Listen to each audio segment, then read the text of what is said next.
और हेलो बच्चों, कैसे हो यार आप लोग। आई होप बढ़िया हो, खुश हो, अच्छे से पढ़ाई लिखाई कर रहे हो, टाइम टू टाइम पे रिवीजन कर रहे हो। बेटा लास्ट राउंड पे हम लोग हाइब्रिडाइजेशन को पढ़ना शुरू कर दिए थे, उसी को हम लोग आगे कंटिन्यू करेंगे और उसको थोड़ा ध्यान से समझेंगे कि जो उसके एक दो स्पेशल केसेस बच गए हैं उनको थोड़ा सा समझ लेंगे। उसके बाद हम लोग आगे की तरफ मूव करेंगे और आज ट्राई करेंगे कि नॉमेनक्लेचर वाले टॉपिक पे कहीं ना कहीं एंटर कर जाए। ठीक बात है। तो सबसे इंपॉर्टेंट बात यह है कि मैं होप ये किया हुआ हूँ कि आपने लास्ट क्लास को रिवाइज किया है। अगर आपने लास्ट क्लास को रिवाइज नहीं किया है, हाइब्रिडाइजेशन का जो केसेस मैं आपको पढ़ाया था, वो किसी एटम के वैलेंस शेल में कितने इलेक्ट्रॉन होते हैं, ये वाला जो कॉन्सेप्ट पढ़ाया था मैंने, अगर इन सब बातों को आपने रिवीजन नहीं किया हुआ है तो आज की क्लास में आपको मुश्किल आ सकती है। ठीक है, लेकिन अगर आपने इन सब बातों का रिवीजन कर रखा है, पुरानी क्लास को अच्छे से लगा रखी है ना, उसको प्रॉपर रिवाइज कर रखा है, तो आज की क्लास बहुत स्मूथ जाएगी और कोई प्रॉब्लम भी नहीं आएगी। एकदम आप इंजॉय करते हुए आज की क्लास को पढ़ लोगे। ठीक बात है बेटा। तो मैं होप करता हूँ कि आपने रिविजन किया होगा और इसी होप के साथ मैं आज के टॉपिक को स्टार्ट करता हूँ और उसको ध्यान से समझना शुरू करते हैं। ठीक है, आओ समझते हैं। जैसे मैं तुमको क्या बोलता हूँ, मैं बोलता हूँ कि मेरे को तुम हाइब्रिडाइजेशन निकाल के दिखाओ। किसका हाइब्रिडाइजेशन निकालना बेटा? मैंने बोल दिया कि CH3 का हाइब्रिडाइजेशन निकाल के दिखाओ। ठीक है, तुम कहोगे कि सर हाइब्रिडाइजेशन निकालने के लिए सबसे पहले एक काम करते हैं, हम लोग एक रफ स्ट्रक्चर बना लेते हैं। क्या कर लेते हैं बेटा? एक रफ स्ट्रक्चर बना लेते हैं। तो एक बच्चा बोलेगा कि देखो सर जो कार्बन है वो 14th ग्रुप का एलिमेंट है। किस ग्रुप का एलिमेंट है कार्बन? 14th ग्रुप का एलिमेंट है। इसका मतलब इसके वैलेंस शेल में कितने इलेक्ट्रॉन है? 4 इलेक्ट्रॉन है। कार्बन अगर 14th ग्रुप का एलिमेंट है तो उसके वैलेंस शेल में कितने इलेक्ट्रॉन हुए? 4 इलेक्ट्रॉन हुए। ठीक है, तो बना लो 4 इलेक्ट्रॉन। 1 2 3 4 इलेक्ट्रॉन बना दिए। हाँ सर। अब ये कार्बन जो है वो 3 हाइड्रोजन के साथ अटैच है। यहाँ पे जो एक कार्बन है वो 3 हाइड्रोजन के साथ अटैच है। कर दो, एक हाइड्रोजन, एक हाइड्रोजन, एक हाइड्रोजन। अगर कार्बन जो है 3 हाइड्रोजन के साथ अटैच है, इसका मतलब कार्बन के वैलेंस शेल में जो 4 इलेक्ट्रॉन थे, कार्बन के वैलेंस शेल में जो 4 इलेक्ट्रॉन थे उसमें से 3 इलेक्ट्रॉन ने बना लिया है बॉन्ड।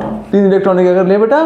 3 इलेक्ट्रॉन ने बॉन्ड बना लिया है। ठीक बात है सर, बिल्कुल ठीक बात है। और एक इलेक्ट्रॉन वेला बचा रहेगा। एक इलेक्ट्रॉन बॉन्ड वगैरह कुछ नहीं बनाया, वो एज इट इज बचा रह गया। क्या ये बात भी क्लियर है सर? बिल्कुल ये बात भी क्लियर है। यानी कि ये जो इलेक्ट्रॉन है वो क्या है? Non bonded electron.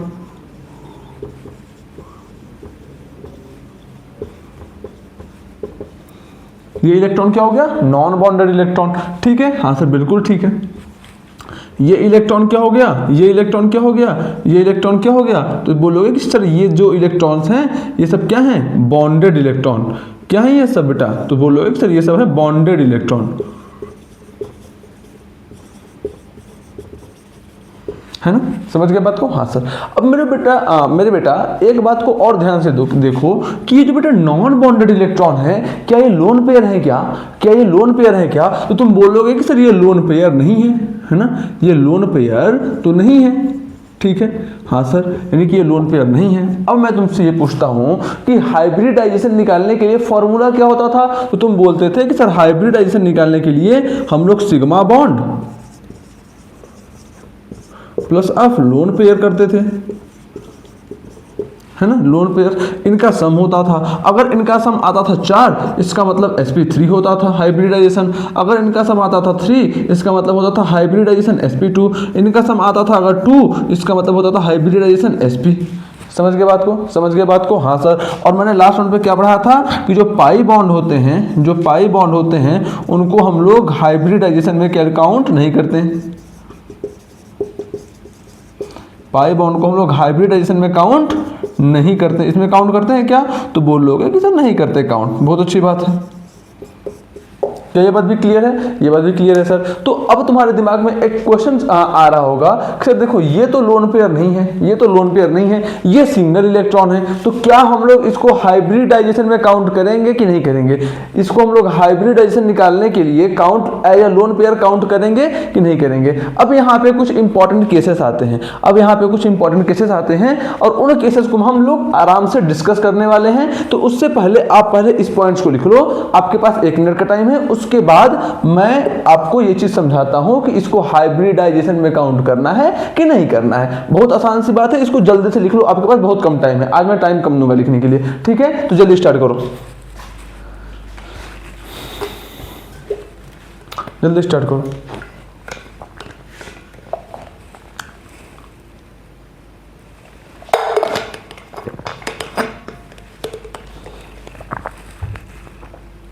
हो गया, हो गया बेटा, मिटा दूं, चलो चलो अब आओ।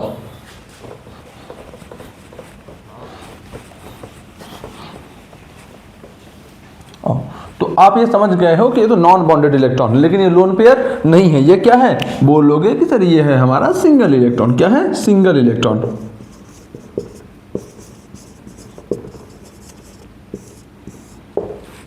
ठीक बात है सर, बिल्कुल ठीक बात है। अब आओ ध्यान से कुछ बातों को समझ लो। क्या मैंने आपको इलेक्ट्रोनेगेटिविटी के बारे में थोड़ा सा आइडिया दिया था? सर बिल्कुल दिए थे। और जो इलेक्ट्रोनेगेटिविटी है उसको डिटेल में हम लोग पढ़ेंगे पीरियोडिक टेबल में, ठीक है। अब मुझे कुछ जितनी जरूरत थी मैंने उतना बता दिया था। अब आओ कुछ चीज़ें देख लेते हैं, कुछ चीज़ें देख लेते हैं। ऑर्गेनिक केमिस्ट्री जो है ना, जो हमारे पास ऑर्गेनिक केमिस्ट्री है,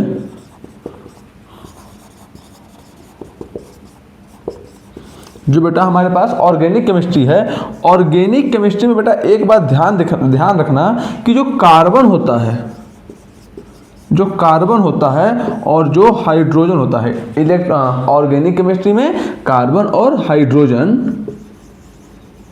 इन दोनों की जो इलेक्ट्रोनेगेटिविटी है, इन दोनों की जो इलेक्ट्रोनेगेटिविटी है वो लगभग बराबर होती है। क्या होती है, electronegativity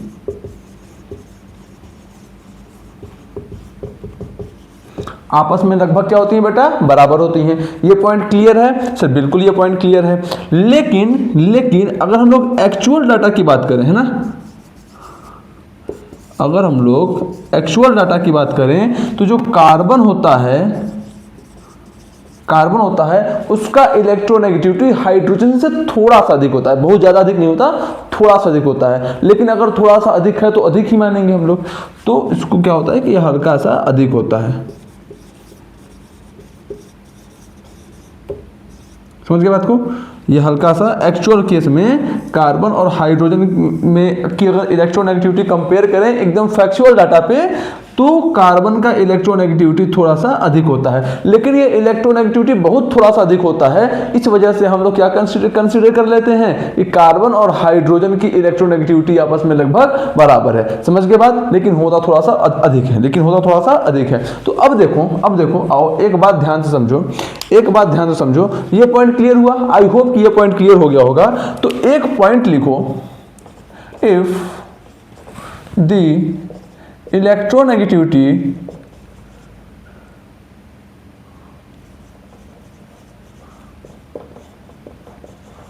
of the terminal atom is greater than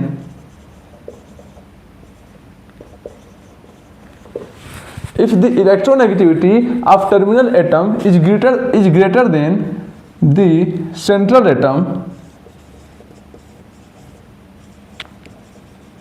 then the single electron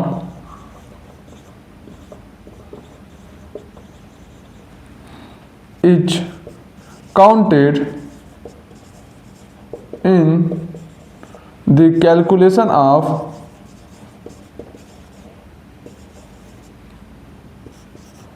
hybridisation.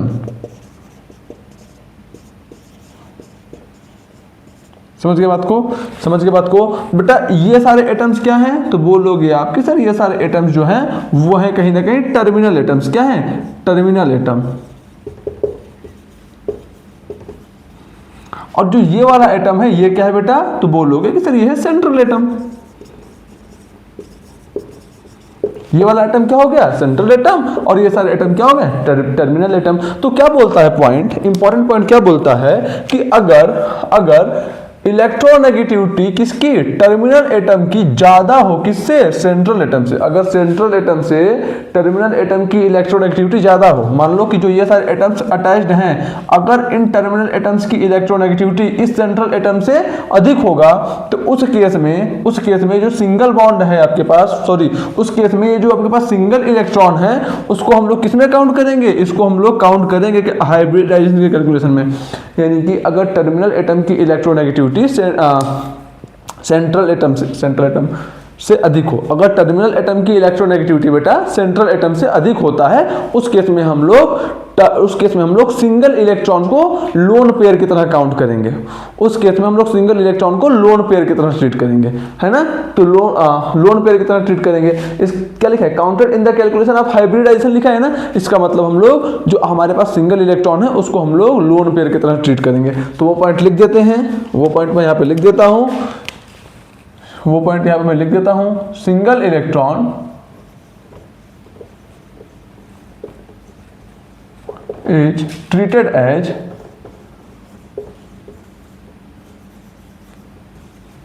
Lone pair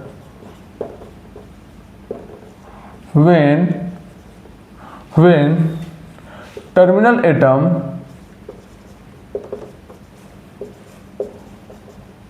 is more electronegative।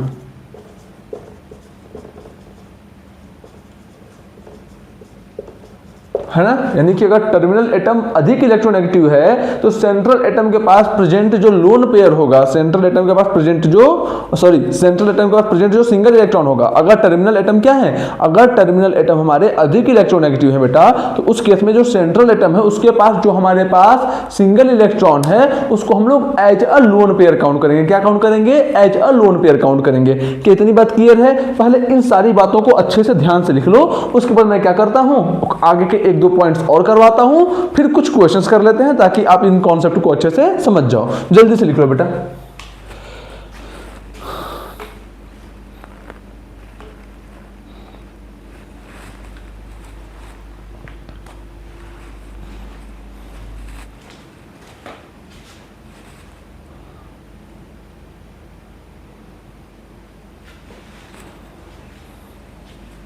हो गया बच्चा, हो गया, लिख लिया, मिटा दूं, चलो मिटा देता हूं।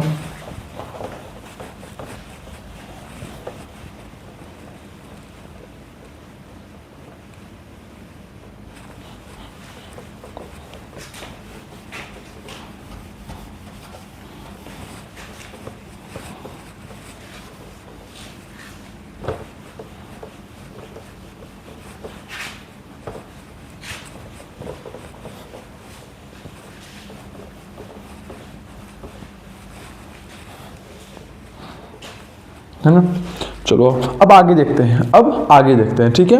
अगला पॉइंट क्या बोलता है, अगला पॉइंट आप लोग ये लिखोगे, if the terminal atom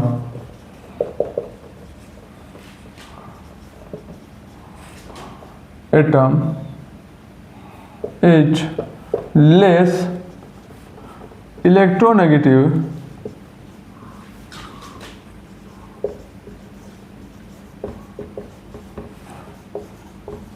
then the single electron is not counted in hybridization।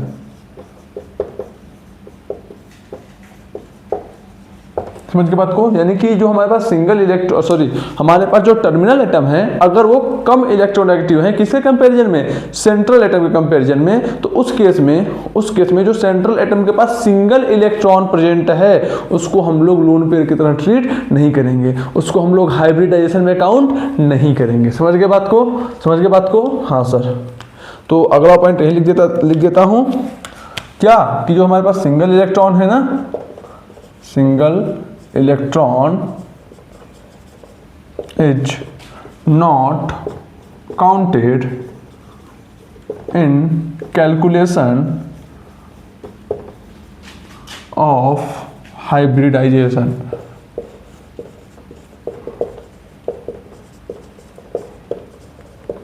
समझ गए? अरे यार तो वही बात लिख दिया ना, नॉट काउंटेड या फिर not treated as lone pair, थोड़ा सा मैं गलत लिख गया,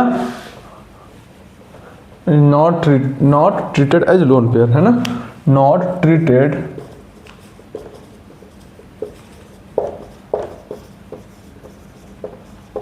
समझ के बात को आप लोग, तो जल्दी से ये पॉइंट भी लिख लो, फिर हम लोग इसका हाइब्रिडाइजेशन कैलकुलेट करके देख लेते हैं।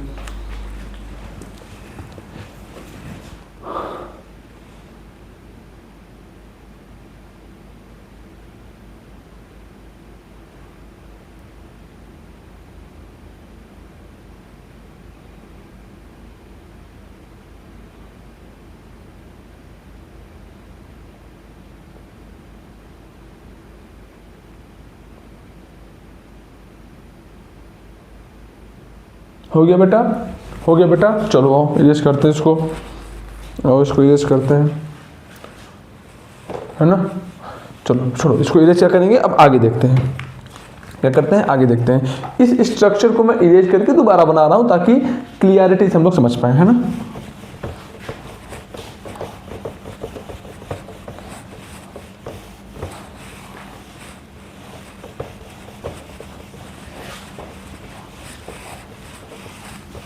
ठीक है, आ जाओ आ जाओ। यही था स्ट्रक्चर बेटा, सी एच एच एच, यही था। हाँ सर बिल्कुल यही था। और इसके पास एक सिंगल इलेक्ट्रॉन बच गया था। इसके पास क्या हो गया था बेटा, एक सिंगल इलेक्ट्रॉन बच गया था। ठीक बात है सर, बिल्कुल सही बात है। आओ इसका निकालना था हमको हाइब्रिडाइजेशन। इसका क्या निकालना था हमको, हाइब्रिडाइजेशन, हाइब्रिडाइजेशन, है ना।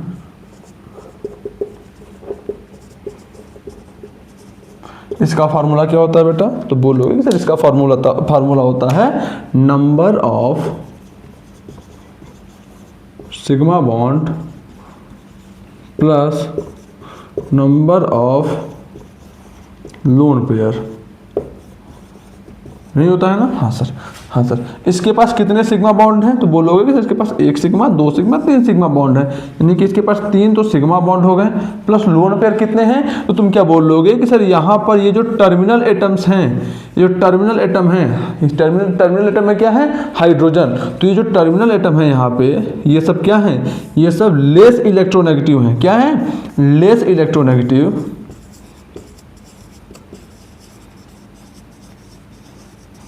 किससे लेस इलेक्ट्रोनेगेटिव है बेटा, सेंट्रल एटम से, less electronegative than central atom.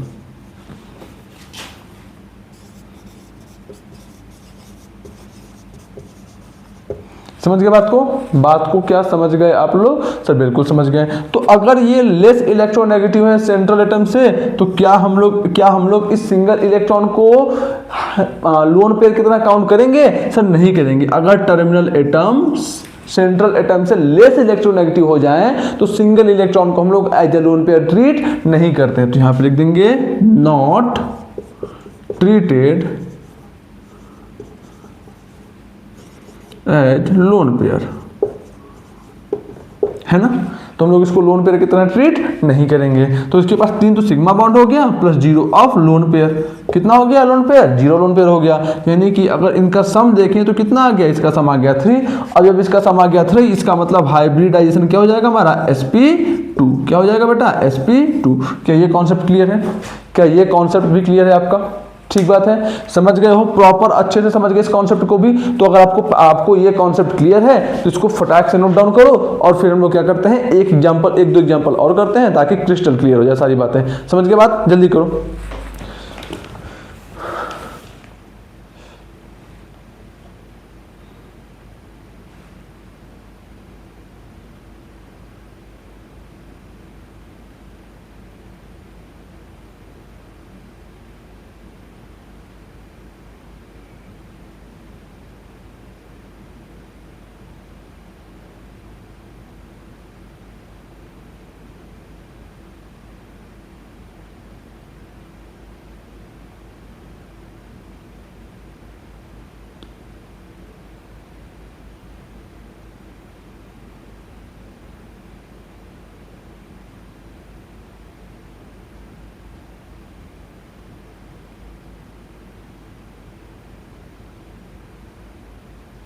हो गया, चलो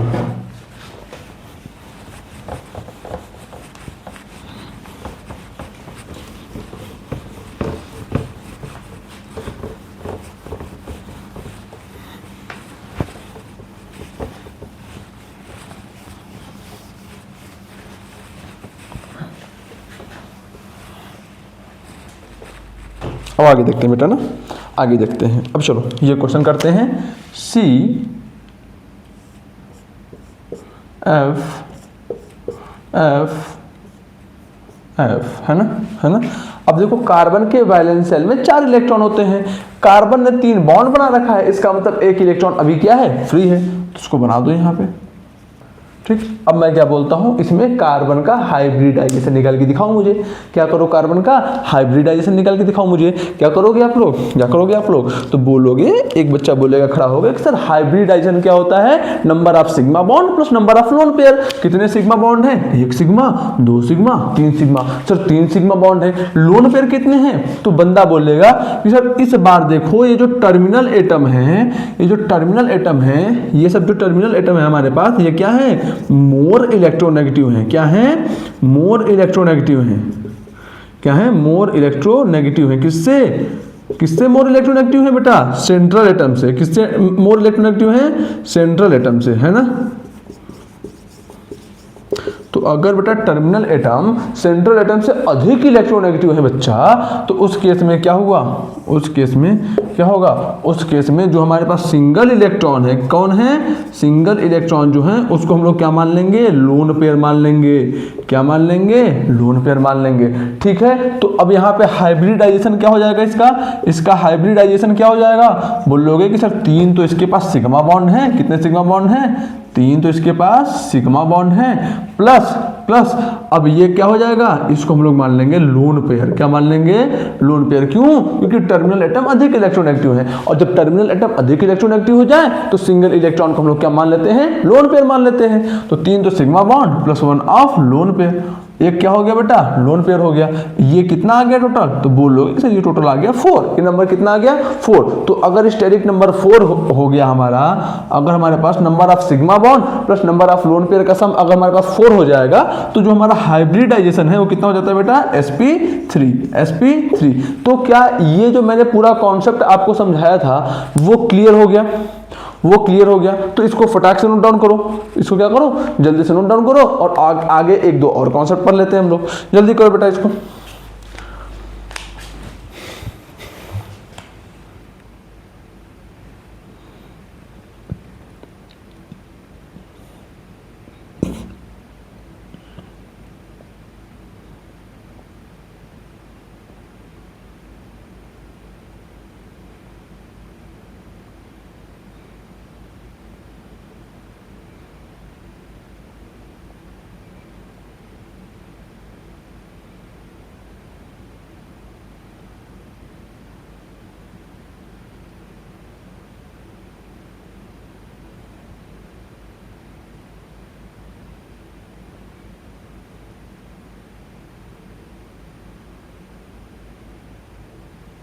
हो गया, हो गया।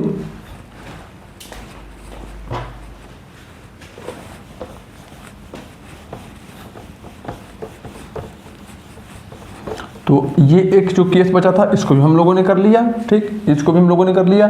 जितना जरूरत है बेटा मेरे को, अभी मैं हाइब्रिडाइजेशन में उतना ही पढ़ाऊंगा, बहुत अधिक अभी मैं नहीं पढ़ाने जा रहा हूँ। अभी मैं बहुत अधिक पढ़ाने नहीं जा रहा हूँ। क्यों नहीं पढ़ाने जा रहा हूँ सर बहुत अधिक, क्योंकि वो केमिकल बॉन्डिंग का टॉपिक है, वहाँ पर एकदम डिटेल में पढ़ेंगे ना यार। अभी हम लोग को ऑर्गेनिक का जो काम चल रहा है उसको चलने देते हैं। ठीक है, और आगे कॉन्सेप्ट देखते हैं, क्या करते हैं, आगे का कॉन्सेप्ट देखते हैं। आगे का कॉन्सेप्ट क्या है, आगे का कॉन्सेप्ट क्या है, लिखो, if lone pair is involved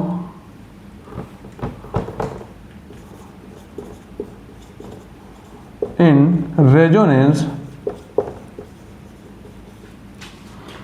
then it is not counted in hybridization। Sir ये रेजोनेंस क्या होता है, कैसे होता है, इसको हम लोग पढ़ेंगे जनरल ऑर्गेनिक केमिस्ट्री में। कहाँ पढ़ेंगे बेटा, जनरल ऑर्गेनिक केमिस्ट्री में। अभी मैं जो पॉइंट्स लिखवा रहा हूँ उसको बस याद कर लो, काम बन जाएगा। ठीक, क्या पॉइंट है सर, क्या पॉइंट सर, पहला पॉइंट, अगर पाई बॉन्ड, सिग्मा बॉन्ड और pi bond, pi sigma pi, अगर ये सब हो अल्टरनेट पोजिशन पे,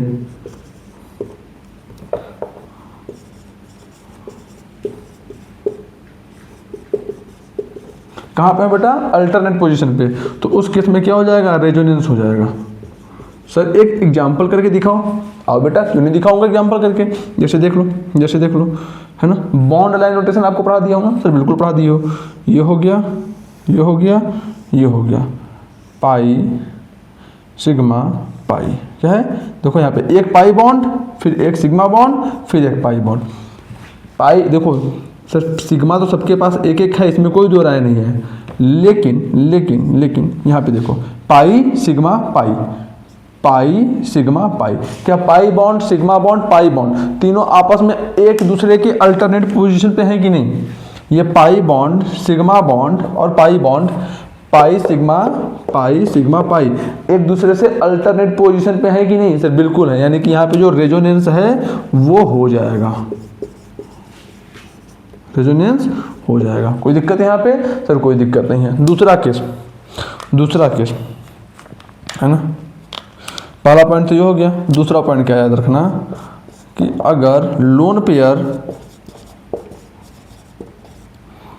सिग्मा पाई, अगर loan pair sigma pi bond है ना, अगर ये भी आपस में अल्टरनेट पोजीशन पे हो, कहाँ पे हो? अल्टरनेट पोजीशन,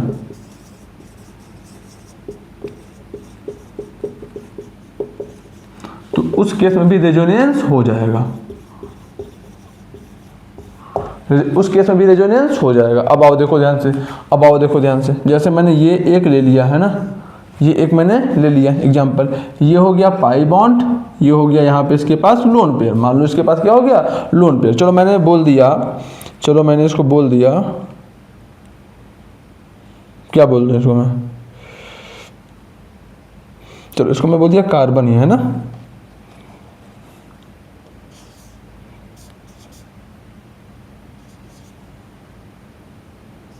है ना, CH3 नेगेटिव यहाँ पे लगा दिया, ठीक है। इसके पास क्या हो गया बेटा?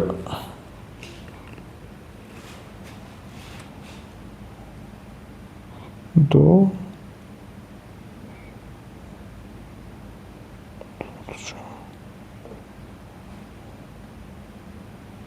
ठीक है, यहाँ पे इसको CH2 कर लो, क्या कर लो? CH2 कर लो, ठीक है CH2 नेगेटिव कर लो। इसके पास क्या है? लोन पेयर, इसके पास क्या है? लोन पेयर बेटा। अब आओ ध्यान से देखो, लोन पेयर सिग्मा,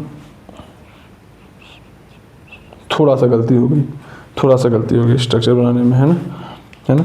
एक काम कर लो, ये इसको यहाँ से इरेज कर दो, ये इसको यहाँ से इरेज कर दो, ये बना दो, है ना।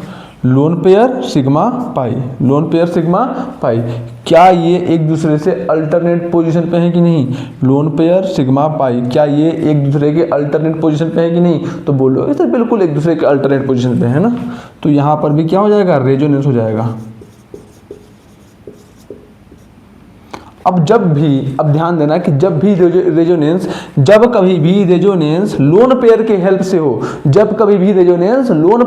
से हो, तो उस लोन पेयर को हम लोग हाइब्रिडाइजेशन में काउंट नहीं करेंगे। तो ये देखो यहाँ पे रेजोनेंस किसकी वजह से हो रहा है? इस लोन पेयर की वजह से हो रहा है।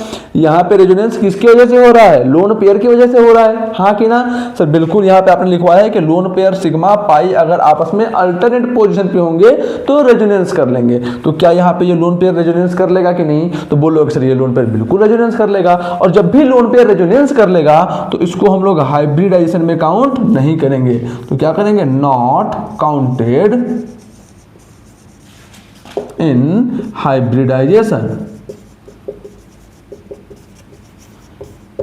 इसको हम लोग हाइब्रिडाइजेशन में काउंट नहीं करेंगे। तो जल्दी इसको लिख लो बेटा, जल्दी से इसको लिख लो बच्चा।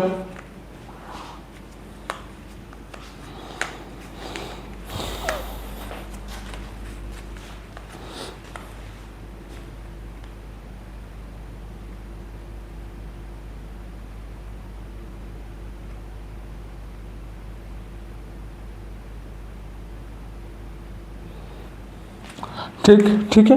तो अभी बस यही दो केस जान लो, रेजोनेंस वाला बस यही दो केस जान लो। अभी आप बाकी केसेस को हम लोग आगे जीओसी में धीरे धीरे पढ़ते रहेंगे, तब तक आपके बेसिक्स भी क्लियर हो जाएंगे। तो इतने सारे पॉइंट्स क्लियर हैं, इतने पॉइंट के हेल्प से हम लोग बहुत आराम से क्वेश्चन बना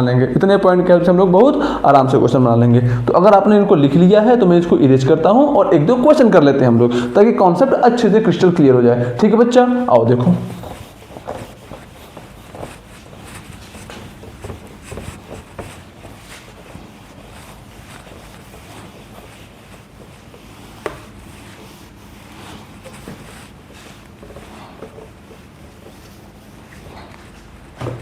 ठीक है, चलो एक क्वेश्चन है ना, फाइंड द हाइब्रिडाइजेशन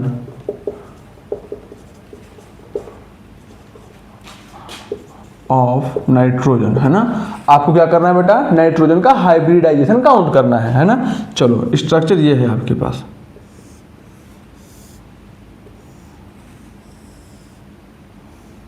ठीक है। नाइट्रोजन क्या है, 15th ग्रुप का एलिमेंट है। किस ग्रुप का एलिमेंट है, 15th ग्रुप का एलिमेंट है ना, है ना। ये मैंने कर दिया, एच लगा दिया यहाँ पे, और 15th ग्रुप का एलिमेंट है, यानी कि इसके वैलेंस में कितने इलेक्ट्रॉन होते हैं, 5 इलेक्ट्रॉन होते हैं। 1 2 3 3 तो इसने सिंगल बॉन्ड बना रखा है, इसका मतलब इसके पास 2 लोन पेयर बचे होंगे, इसका मतलब इसके पास 2 लोन पेयर बचे, सॉरी 1 लोन पेयर बचा होगा। अरे भाई नाइट्रोजन 15th ग्रुप का एलिमेंट है, इसका मतलब इसके लास्ट शेल में कितने इलेक्ट्रॉन हुए, 5 इलेक्ट्रॉन। लास्ट शेल में कितने इलेक्ट्रॉन हुए, 5 इलेक्ट्रॉन। और जब लास्ट शेल में 5 इलेक्ट्रॉन है तो यहाँ पे इसने 3 तो बॉन्ड बना रखा है, 3 इलेक्ट्रॉन के हेल्प से तो बॉन्ड बना रखा है। इसका मतलब 2 इलेक्ट्रॉन अभी भी फ्री है कि नहीं, सर बिल्कुल फ्री है। तो उन 2, अगर 2 इलेक्ट्रॉन फ्री हैं तो उसको हम लोग क्या बोल देंगे, लोन पेयर बोल देंगे। 1 इलेक्ट्रॉन पेयर फ्री हो गया ना, सर बिल्कुल। तो इस ये क्या हो गया, हमारे पास लोन पेयर हो गया। अब ये है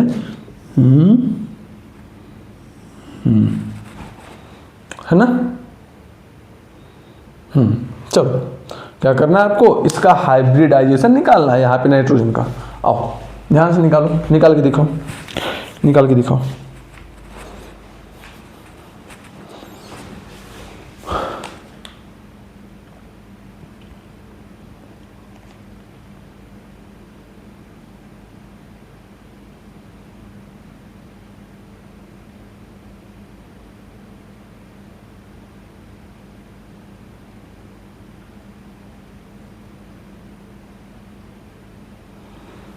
ठीक है, तो चलो और निकालते हैं। तो एक बच्चा बोलेगा कि जो हाइब्रिडाइजेशन होता है वो होता है number of sigma bond plus of number of, plus में नंबर ऑफ लोन पेयर। क्या होता है, नंबर ऑफ लोन पेयर होता है ना। हाँ बेटा, तो नंबर ऑफ सिग्मा बॉन्ड कितने हैं, तो बच्चा बोलेगा कि सर 1 सिग्मा है, 2 सिग्मा है, 3 सिग्मा है। तो 3 तो सिग्मा बॉन्ड हो गए, प्लस लोन पेयर कितना है, तो बच्चा बोलेगा कि सर देखो ये 1 हो गया लोन पेयर, 1 हो गया लोन पेयर, यानी कि कितना हो गया, ये हो गया 4। तो अगर sigma bond plus lone pair का सम 4 आ जाए तो उस केस में जो हमारा हाइब्रिडाइजेशन होता है वो sp3 हो जाता है। एक बच्चा ये कह रहा है ना, है ना। ठीक है, ये किसका था, ये मान लो हमारे पास कोई एक स्टूडेंट ए है, उसका ये जवाब था। ठीक, अब दूसरा हमारे पास मान लो कोई स्टूडेंट बी है, एक हमारे पास स्टूडेंट बी है। स्टूडेंट बी क्या बोलता है बेटा, सर देखो यहां पे लोन पेयर सिग्मा और पाई ये है आपस में अल्टरनेट पोजीशन पे। क्या बोलता है, lone pair sigma and pi are at alternate position.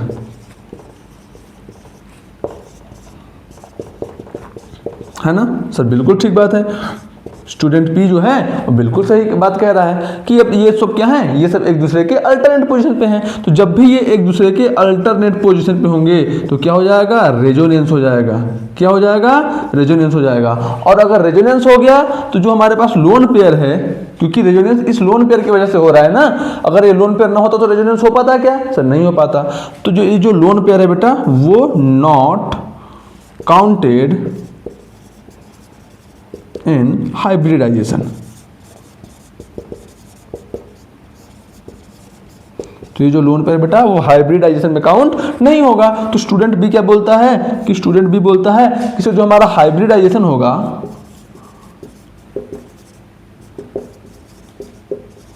वो क्या होगा sir, 1 sigma 2 sigma 3 sigma. Hybridization में 3 तो सिग्मा बॉन्ड है, प्लस 0 प्लस लोन पेयर कितने हो जाएंगे, 0 लोन पेयर हो जाएंगे। क्यों 0 लोन पेयर हो जाएंगे बेटा, क्योंकि अगर लोन पेयर रेजोनेंस में पार्टिसिपेट किया है तो उसको हम लोग हाइब्रिडाइजेशन में काउंट नहीं करेंगे, सिंपल। तो ये वैल्यू कितनी आ गई, ये वैल्यू निकल के आ गई 3। और अगर sigma bond plus lone pair का सम 3 आता है, sigma bond plus lone pair का सम 3 आता है, तो जो हमारे पास हाइब्रिडाइजेशन क्या है, जो हमारे पास जो हाइब्रिडाइजेशन होता है उस केस में वो हो जाता है sp2। लोन पेयर और सिग्मा बॉन्ड का सम अगर 3 आ गया तो उस केस में हाइब्रिडाइजेशन कितना हो जाएगा बेटा, sp2 हो जाएगा। तो बच्चा जो सेकेंड है, जो मतलब स्टूडेंट बी है, वो क्या बोलेगा कि सर यहाँ पे नाइट्रोजन जो है वो sp2 हो जाएगा। तो कौन सा जवाब सही है, ए का कि बी का? तो अभी हम लोगों ने पीछे पढ़ लिया है कि अगर अगर लोन पेयर रेजोनेंस में पार्टिसिपेट कर चुका है बेटा, तो हम लोग उसको हाइब्रिडाइजेशन निकालने में काउंट नहीं करेंगे। समझ गए बात? आसान सी बात थी, अच्छी सी बात थी, क्लियर हो गया बात? सर बिल्कुल क्लियर हो गया बात। यानी कि जो हमारा स्टूडेंट बी है ये क्या है, बिल्कुल करेक्ट है। क्या है? बिल्कुल करेक्ट है। और जो स्टूडेंट ए है वो क्या है, रॉन्ग है। क्या है? रॉन्ग है। तो आप लोग ध्यान से अच्छे से इस कॉन्सेप्ट को प्रॉपरली लिख लो, ठीक। और यहां पे क्या होता है, कहीं ना कहीं मुझे आपको जितना हाइब्रिडाइजेशन पढ़ाना था वो मैंने पढ़ा दिया। तो हाइब्रिडाइजेशन का कॉन्सेप्ट यहां पे होता है खत्म। आप लोग अच्छे से इसको पढ़ लो, रिवाइज कर लो। कल से हम लोग क्या स्टार्ट करेंगे, डिग्री ऑफ अनसैचुरेशन, उसको पढ़ेंगे और फिर हम लोग नॉमेनक्लेचर में एंटर कर जाएंगे। और फंक्शनल ग्रुप क्या होते हैं इनको हम लोग थोड़ा सा समझेंगे और ध्यान से देखेंगे, ठीक। तो अब हम लोग कोर चैप्टर में घुसने वाले हैं बेटा, कल से हम लोग बिल्कुल कोर चैप्टर में घुसने वाले हैं। तो आई होप, मैं यही उम्मीद करूंगा कि आप लोग इन सारे बातों को रिवाइज करके आओगे। रिवाइज करके आओगे। और यही सबसे इंपॉर्टेंट भी है कि अगर आप रिवाइज नहीं करोगे तो मेरा इतना बेसिक पढ़ाने का कोई मतलब भी नहीं निकलेगा। तो इसका अगर मतलब निकालना है तो आपको इसको रिवीजन करते रहना पड़ेगा, ठीक है। तो आई होप ये कॉन्सेप्ट बहुत आसान था। कल से हम लोग और कोर टॉपिक में चलो एंटर कर जाएंगे। उससे पहले इसको लिख लो, एक दो बातें और याद आ गए उसको बता दूं मैं, पहले लिख लो इसको।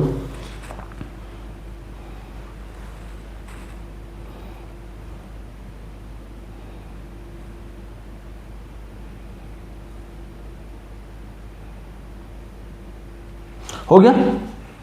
चलो आओ लिख लो।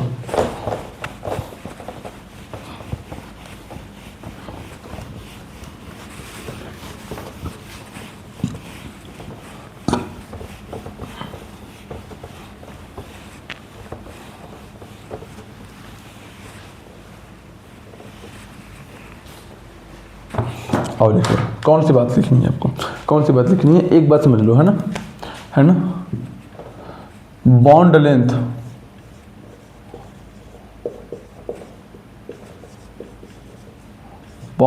ऑर्डर, क्या करना है, बॉन्ड लेंथ ऑर्डर। इसको ध्यान से लिखना है ना कि जो हमारे पास सिंगल बॉन्ड होता है, क्या होता है, सिंगल बॉन्ड का बॉन्ड लेंथ क्या होता है, सबसे अधिक होता है। सबसे अधिक बॉन्ड लेंथ किसका होता है बेटा, सिंगल बॉन्ड का। उसके बाद डबल बॉन्ड, और सबसे कम बॉन्ड लेंथ किसका होता है बेटा, ट्रिपल बॉन्ड। सबसे कम बॉन्ड लेंथ किसका होता है बेटा, ट्रिपल बॉन्ड का। किसका होता है, ट्रिपल बॉन्ड का, ठीक है। ये बात क्लियर हुआ। ये फैक्चुअल डाटा है। क्या है, फैक्चुअल डाटा, है ना। तो ये क्या है, ये एक फैक्ट है। क्या है, एक फैक्ट है। क्या ये बात याद रहेगी? क्या इस बात में कोई समस्या, कोई दो राय, कोई दिक्कत तकलीफ नहीं है ना। आपको बस यहाँ पे ये याद रखना है कि जो सिंगल बॉन्ड होता है उसका बॉन्ड लेंथ सबसे अधिक होता है, सबसे लंबी बॉन्ड होते हैं। डबल बॉन्ड थोड़े छोटे हो जाते हैं, ट्रिपल बॉन्ड थोड़े और छोटे हो जाते हैं। समझ गए बात को, बिल्कुल समझ गए ना। अब अगला पॉइंट लिखो कि जो हमारे पास बॉन्ड स्ट्रेंथ होता है, बॉन्ड स्ट्रेंथ मतलब कि कौन सा बॉन्ड कितना मजबूत है। जो बॉन्ड जितना मजबूत होगा उतना मुश्किल से टूटेगा। तो ये जो बेटा हमारे पास बॉन्ड स्ट्रेंथ है वह इनवर्सली प्रोपोर्शनल होता है किसके, बॉन्ड लेंथ के। इनवर्सली प्रोपोर्शनल टू किसके, बॉन्ड लेंथ के।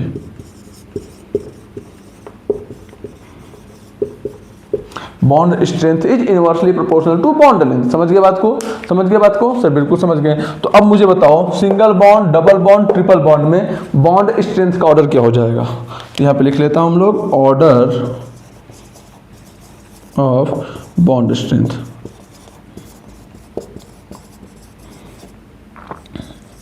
है ना। अब हम लोग क्या लिख लेते हैं बेटा, ऑर्डर ऑफ बॉन्ड स्ट्रेंथ, ठीक है। और चलो बॉन्ड स्ट्रेंथ का ऑर्डर लिखते हैं, है ना। अब क्या बोलता है कि बॉन्ड स्ट्रेंथ जो है वो inversely proportional to bond length. तो सबसे अधिक बॉन्ड लेंथ किसका है? सिंगल बॉन्ड का। तो सिंगल बॉन्ड क्या हो जाएगा? सबसे वीक हो जाएगा। तो बॉन्ड स्ट्रेंथ की का ऑर्डर क्या हो जाएगा? सबसे वीक हो जाएगा सिंगल बॉन्ड, फिर डबल बॉन्ड, और सबसे स्ट्रॉन्ग क्या हो जाएगा? Triple bond.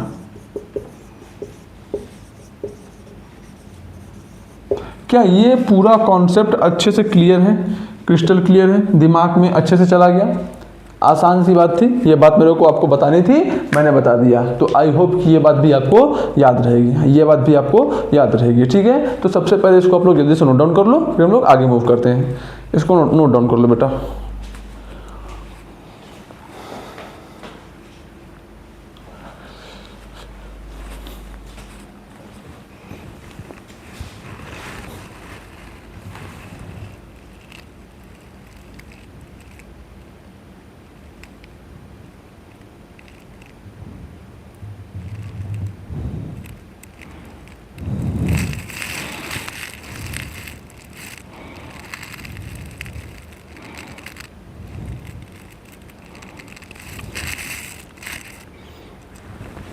हो गया नोट। चलो बेटा आज के लिए इतना ही करते हैं। ठीक है, आज के लिए इतना ही करते हैं। आप इस क्योंकि हाइब्रिडाइजेशन का कॉन्सेप्ट मैंने आपको पढ़ाया था, तो ये थोड़ा सा दिमाग लगाने वाला और समझने वाला कॉन्सेप्ट है। तो मैं लेक्चर को अब यहाँ से बहुत अधिक लंबा मैं नहीं करना चाह रहा हूँ, क्योंकि मैं चाह रहा हूँ कि आप एक बार इन चीज़ों को रिवाइज कर लो। एक बार इन चीज़ों को आप अगर रिवाइज कर लोगे तो बहुत बेटर होगा हमारे लिए भी, आपके लिए भी। आपको भी बर्डन नहीं आएगा और नेक्स्ट क्लास में बिल्कुल फ्रेश होके आओगे। तो अच्छे से इन चीज़ों को रिवाइज कर लो। और कल क्वेश्चन आने वाले हैं, कम से कम 50 क्वेश्चन भेज रहा हूँ मैं। कम से कम मैं हाइब्रिडाइजेशन के 50-60 क्वेश्चन भेज रहा हूँ। ठीक है, तो उसको सॉल्व करो, पढ़ो लिखो, आगे बढ़ो, मस्त रहो, खुश रहो और रिवाइज करते रहो। ख्याल रखो अपना। आज के लिए इतना ही। All the very best. मस्त रहो यार, खुश रहो एकदम।